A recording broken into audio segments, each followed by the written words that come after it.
Hello and welcome. Today's video is about what is fiduciary. We'll talk about fiduciary, what it means, and what it means in practical terms and reality right after this.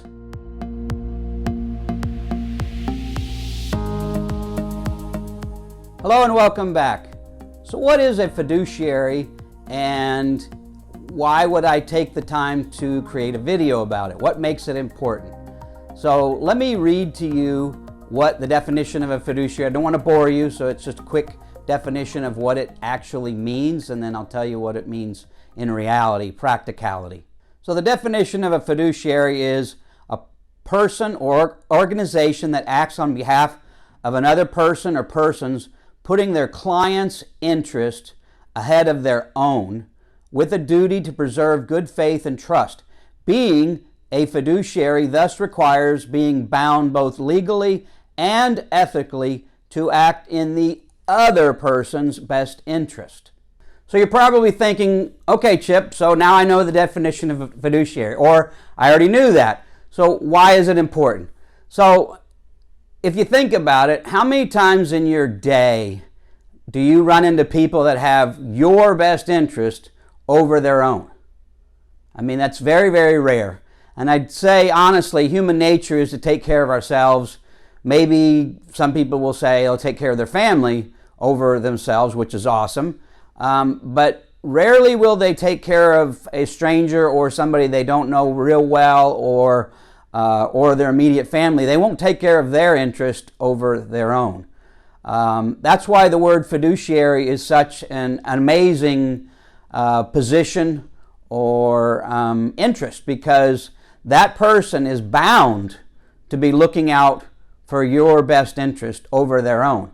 So there are, a lot of people don't realize it, but when you see all these commercials that talk about investments, and invest with us, or, because we're cheaper, or invest with them, blah, blah, blah. There is one commercial, I think that it might be Fidelity, I can't remember exactly who it was, but they actually say in the commercial, I remember it's a woman with gray hair, short gray hair, and she talks about fiduciary and what makes them different. And that's that they are bound. In order to be considered a fiduciary in investments, they have to go through a certain training, and they are legally and ethically bound to look out for their client's best interest. How many investment people do that? They're most likely, they might look out for something that's going to help you, but if they've got 2 or 3 products that they feel will look out for you equally or somewhat equally, aren't they going to be tempted to pick the one or suggest the one for you that is in their best interest? I know there's some companies, I won't name them, where they're meant to deal with the average investor, and they literally get a hot sheet saying push this for today, or push this for this week, or whatever. And that's definitely not fiduciary. That's in the company's best interest, and it's in maybe in the agent's best interest, but definitely in the company's best interest, but not in your best interest. So fiduciary is extremely important for me as a client, for you as a client. And one of the things that bothers me about real estate is that, having passed the exam for sales associate and also passing the exam for broker associate, one of the things they make very, very clear is that as real estate agents, we are what's called transactional agents. And that means that all we're supposed to do is help the transaction occur. And that goes against my grain. And I'm trying not to get into trouble, but the truth is, when I'm dealing with a buyer or a seller, I am taking it as a fiduciary responsibility, because my core goal, my core being is that if I help somebody and I put their best interest over my own, it'll come back to me.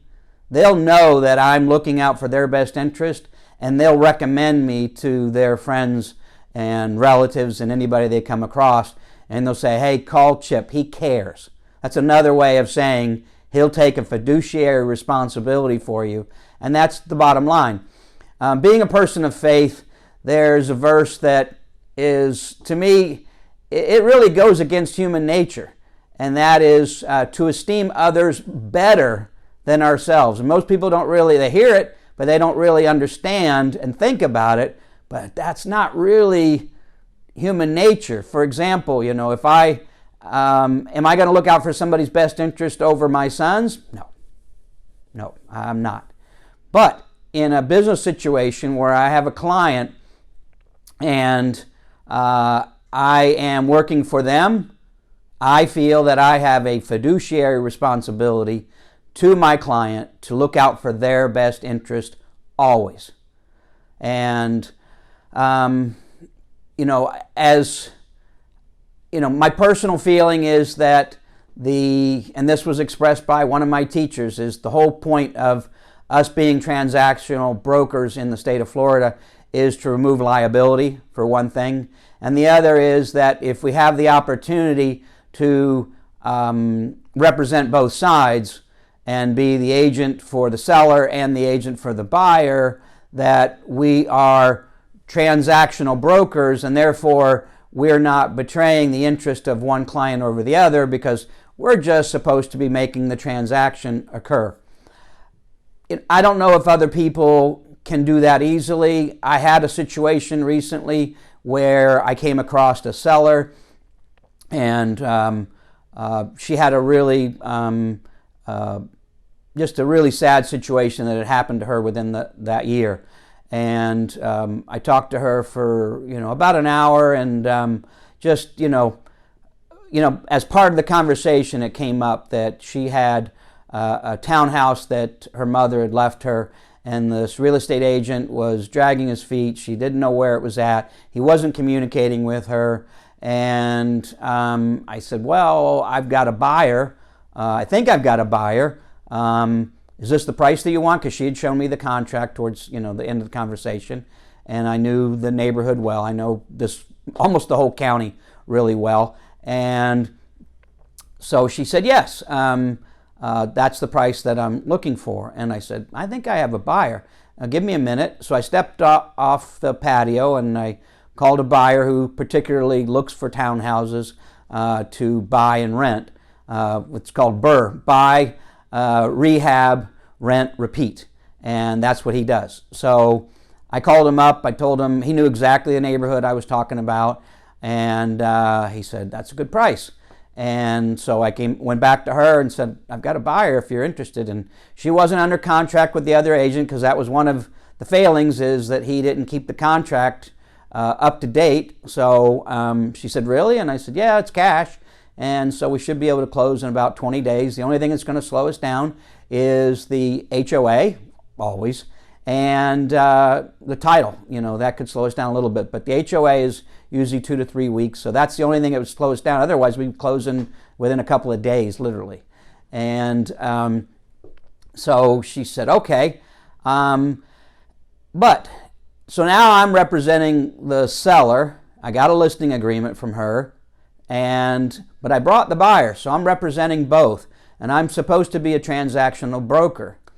But the truth is, I felt obligated to her because, I felt, for her situation, and I felt like I was put in that situation for a reason. I ran into her for a reason, and I was somebody that could help her quickly and efficiently and get her where she wanted to be. And so I felt an obligation to her. I mean, she could have said, well, thanks, but I've got a friend, or I've got a relative, or whatever, because a lot of, in this area especially, everybody has a friend or a relative that's a real estate agent. Doesn't mean they're a good one, but they know them. So unfortunately, a lot of agents are not always looking out. They're like, oh yeah, I can get it sold, but they're not really hyper-focused on getting it sold quickly for top dollar. Some of them are. So, but anyway, I thought, I need to be looking for her best interest. So I got online and I looked at the previous sales, what we call comparables or comps, and I looked at the sales prices, and I said, actually, if we're going to list it, we need to be right here. It needs everything. And she knew that, she hadn't seen it in at least a year. The renters had walked out, and this real estate agent had not sent her pictures or anything of what the current shape was. So I asked her if I could get a locksmith because she didn't have keys. The renter had left. The real estate agent was non-communicative. And so I got a locksmith in. We changed the locks. I went in. I took pictures. I took video. I sent them to her. I sent them to the buyer that's from another country. And yo hablo español. So I sent them to him. He was interested. But then in looking to do the research for the sales price, even though we already had a sales price, I felt like I needed for it to be fair and looking out for her. So I looked through and I saw the lowest sales price for a unit in there was X amount of dollars. And I went back to her and I said, your contract that you had was not really where the sales price should have been. The sales price should have been here. Yes, it needs a new kitchen, it needs new bathrooms, it needs new flooring, it needs a lot of other work. Painting is the least thing it needs, but it needs a lot of other work, electrical, and but it still should be priced here, and it was $10,000 more than her contract had stated. So I went back to the buyer and I said, well, realistically, the seller wants to be where the market is, and the market price is here.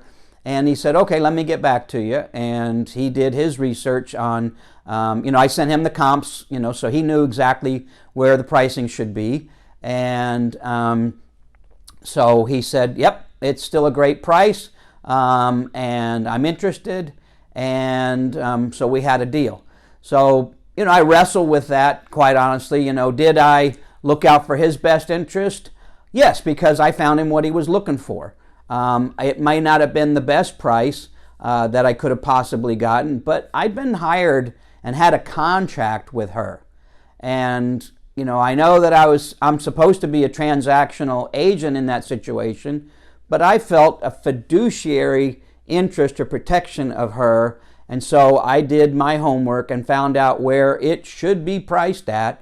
And it was still a very, very fair price for my buyer. And so both sides were happy, but I still wrestle with that. Was I being a transactional broker? Was I looking out for my buyer's best interest?